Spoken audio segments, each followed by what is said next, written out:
Salah masuk gerbong 3 kursi 13D, perjalanan kereta malam yang ternyata bukan dunia manusia. Selamat datang di koridor sunyi, tempat di mana cerita-cerita yang tidak ingin kamu alami sendiri akan diceritakan pelan-pelan, tanpa teriakan, tanpa musik keras, karena ketakutan sejati tidak pernah datang dengan suara. Cerita ini bermula dari perjalanan pulang seorang perempuan bernama Putri. Putri pulang ke Bandung pada akhir pekan. Seperti biasanya, setelah 5 hari bekerja di Jakarta, tubuhnya lelah, matanya berat. Pikirannya hanya ingin cepat sampai rumah. Ia memilih kereta api dengan jadwal keberangkatan pukul 20 WIB. Namun, Putri sudah tiba di stasiun sejak pukul ke-19.00. Ia tidak suka terburu-buru. Lebih baik menunggu lama daripada panik. Stasiun malam itu cukup ramai. Orang-orang lalu lalang. Suara pengumuman menggema. Namun entah mengapa Putri merasa ada dingin yang tidak biasa. Bukan dingin AC, tapi dingin yang merayap pelan di tengkuk. Putri duduk di bangku tunggu, memainkan ponselnya, menggulir layar tanpa fokus. Sesekali ia mengangkat kepala, hingga pandangannya tertahan pada seorang perempuan berbaju putih di seberang peron. Perempuan itu duduk sendirian. Tubuhnya tegak, rambut hitam panjang terurai. Pakaiannya sederhana, terlalu sederhana, seperti pakaian dari masa yang berbeda. Wajahnya pucat, matanya kosong, tidak menatap siapapun. Putri merasa asing. Ia menunduk. Namun beberapa detik kemudian, perasaan diperhatikan muncul ketika ia menoleh kembali.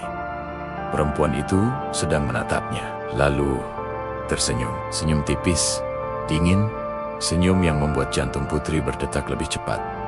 Pengumuman keberangkatan terdengar. Kereta masuk ke peron. Putri berdiri dan naik ke gerbong sesuai tiketnya. Gerbong ketiga, kursi 13D. Kereta mulai berjalan. Putri menatap keluar jendela. Lampu stasiun menjauh, dan di antara cahaya itu, ia kembali melihat perempuan berbaju putih tadi. Kini berdiri, menatap ke arah kereta, menatap ke arahnya, dan tersenyum lagi. Putri memalingkan wajah. Ia mencoba berpikir logis. Namun keanehan belum berhenti. Gerbongnya sepi, terlalu sepi. Padahal ini jam pulang kerja, tidak ada siapapun selain dirinya. Suara roda kereta terdengar lebih keras. Levi, kosong. 45 menit berlalu. Kereta berhenti di stasiun. Banyak orang masuk. Gerbong mendadak penuh. Namun tak satu pun berbicara.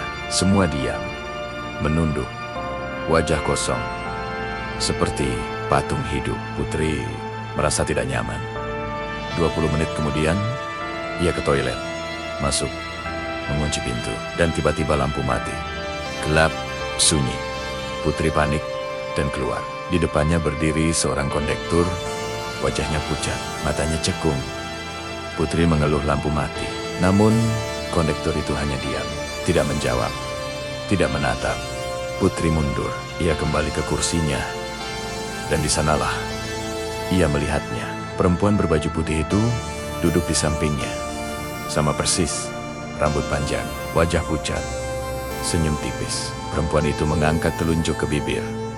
Isyarat diam. Putri menahan napas. Gerbong penuh, tapi semua tetap membisu. Putri berdiri menuju gerbong makanan. Namun setiap langkah terasa berat, seperti ada sesuatu menggantung di kakinya. Dan saat itulah Putri mulai sadar ia mungkin tidak sedang berada di gerbong yang benar. Putri terus melangkah menuju gerbong makanan.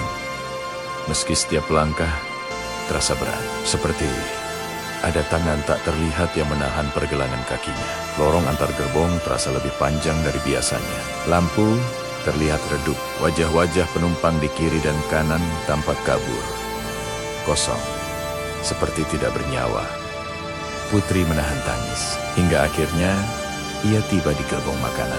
Suasana berubah, ramai, bising, hidup. Seorang kondektur menghampirinya, menanyakan nomor kursi. Putri menjawab gerbong 3 kursi 13D. Wajah kondektur itu berubah heran. Ia berkata, kursi itu kosong sejak awal keberangkatan, tidak ada penumpang. Putri membantah. Ia menceritakan semuanya. tentang gerbong sepi, tentang kondektur pucat, tentang perempuan berbaju putih. Kondektur itu terdiam lama, lalu berkata dengan suara pelan, "Malam itu hanya dia yang bertugas, tidak ada kondektur lain." Ia mengeluarkan 2 botol minuman dan secari kertas kecil. Minuman itu sudah dibacakan doa. Kertas itu hanya boleh dibaca setelah sampai rumah.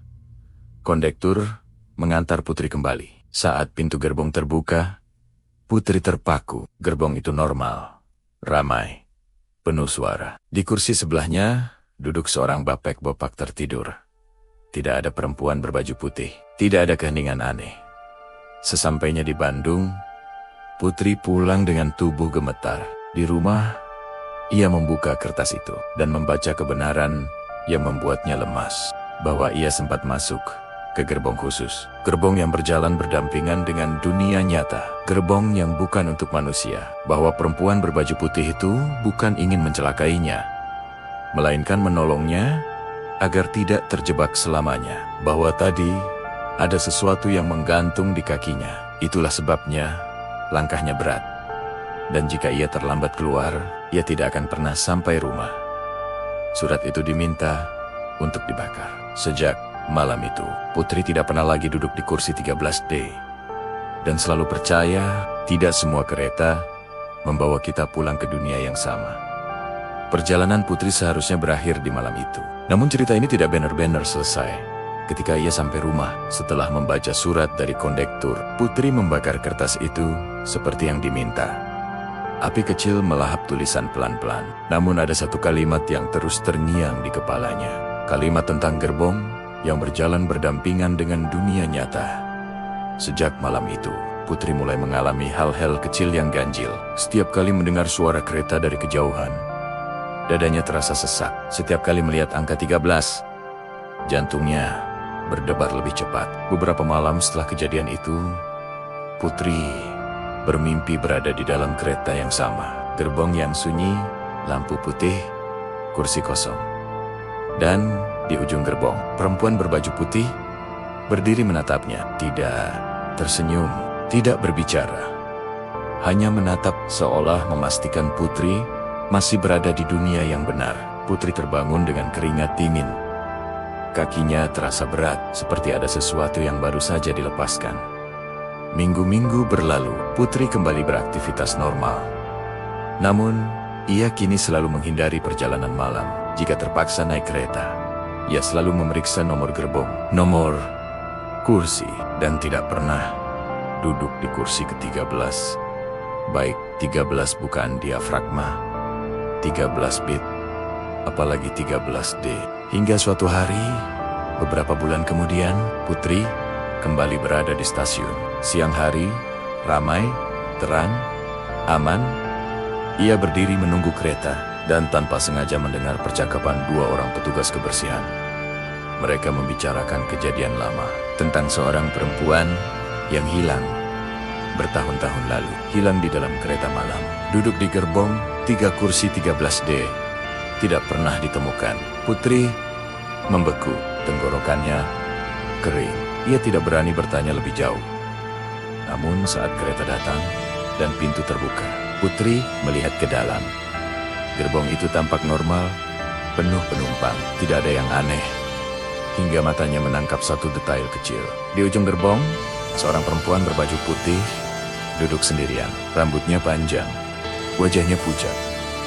Dan saat mata mereka bertemu, perempuan itu tidak tersenyum. Ia hanya mengangguk pelan, seolah berkata, "Kali ini jangan salah masuk lagi." Putri melangkah mundur. Ia memilih menunggu kereta berikutnya, karena sejak malam itu, Putri percaya beberapa kereta tidak hanya membawa penumpang, tapi juga membawa mereka yang tidak pernah benar-benar turun. Dan mungkin saat kamu naik kereta malam, duduk sendirian, dan merasa gerbong terlalu sunyi, bisa hari kamu sedang berada di tempat yang sama, tempat yang pernah dimasuki Putri. Gerbong yang pintunya terbuka, tapi tidak selalu mengarah ke dunia kita.